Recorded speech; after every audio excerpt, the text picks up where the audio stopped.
আসসালামু আলাইকুম। আশা করি সবাই ভালো আছেন। আমিও আলহামদুলিল্লাহ আপনাদের সবার দোয়ায় অনেক অনেক ভালো আছি। আজকে আবার একটা নতুন রেসিপি নিয়ে চলে আসলাম। ভুল ত্রুটি হলে ক্ষমার দৃষ্টিতে দেখবেন। তো আজকে আমি রান্না করছি হচ্ছে চিকেন বিরিয়ানি। তো চিকেন বিরিয়ানির জন্য আমি যা যা নিয়েছি, আমি প্রথমে মুরগিগুলো ভালো করে কেটে ধুয়ে নিয়েছি। আমার মুরগিগুলো এই মুরগিগুলো নিয়েছিলাম আমি।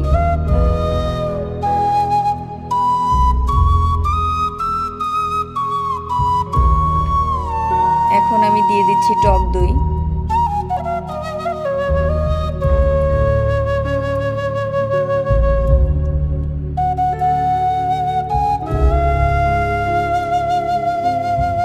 দিয়ে দিলাম কাঁচামরিচ।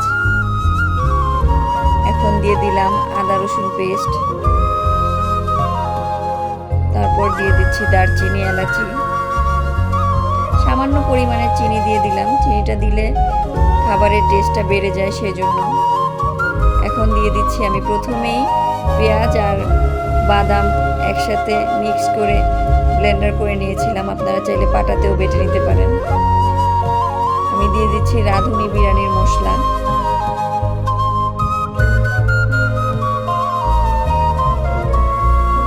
এখন আমি দিয়ে দিব পরিমাণ মতো লবণ।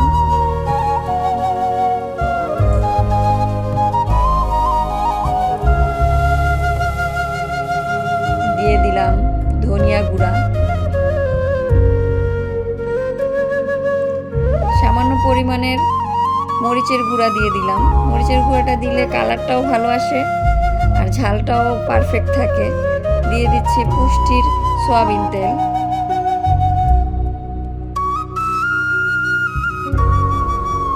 আমি ভালো করে মশলাটা মাংসের সাথে মেখে নিচ্ছি। ভালো করে মেখে ম্যারিনেট করে রেখে দিব আমি প্রায় 1 ঘন্টার মতো, যেন মশলাগুলো গোস্তর মধ্যে ঢুকে।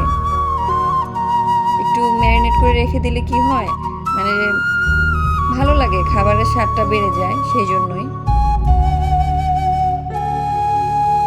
তো এই ফাঁকে আমি এখন চালটা নিয়ে নিচ্ছি। আমি হচ্ছে পুষ্টির পোলাওর চালটা নিয়েছি এই জায়গায়। এখানে আমার বিরিয়ানিটাও গোস্তটাও হয়ে যাচ্ছে। আমি কষানোর জন্য বসিয়ে দিয়েছি।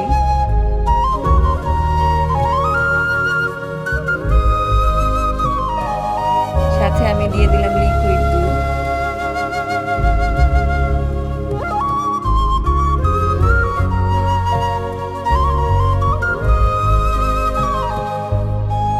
এখন আমি চালগুলো দিয়ে দিচ্ছি। চালের সাথে কাঁচামরিচ আলাদা করে দিয়ে দিয়েছিলাম। পোলাওর চালটা দিয়ে দিলাম।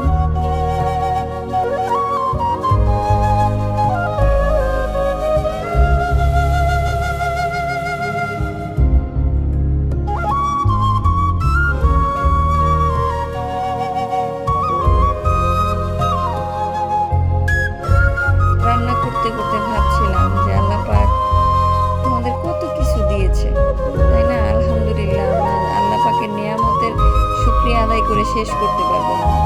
যে রিজিকের মালিক আল্লাহ আমাদের কতভাবে কত কিছু দিয়ে আল্লাহ পাক আমাদেরকে পরিপূর্ণ করে রেখেছে। এই জন্য সবসময় আমরা শুকরিয়া আদায় করবো, মন থেকে শুকরিয়া আদায় করবো আল্লাহ পাকের। আমি সবসময় বলি যে মন থেকে যত বেশি আমি শুকরিয়া আদায় করবো বা আমরা শুকরিয়া আদায় করবো, আল্লাহ পাক তত বেশি আমাদের নিয়ামত বাড়িয়ে দেবে। এই যে খাবারগুলো আল্লাহ পাক আমাদের সামনে এনে দিচ্ছে, যদি না দিত ক্ষুধার যে কি যন্ত্রণা।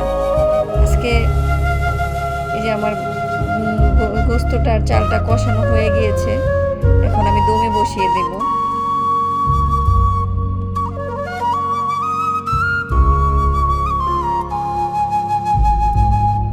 20 মিনিট পরে আমি ঢাকনাটা খুললাম। আলহামদুলিল্লাহ, আমার বিরিয়ানি হয়ে গেছে। সবাই পাশে থাকবেন, আমার ভিডিওতে লাইক কমেন্ট করে আমার চ্যানেলটাকে সাবস্ক্রাইব করে দিয়েন, আর ভালো লাগলে ভিডিওটা শেয়ার করবেন।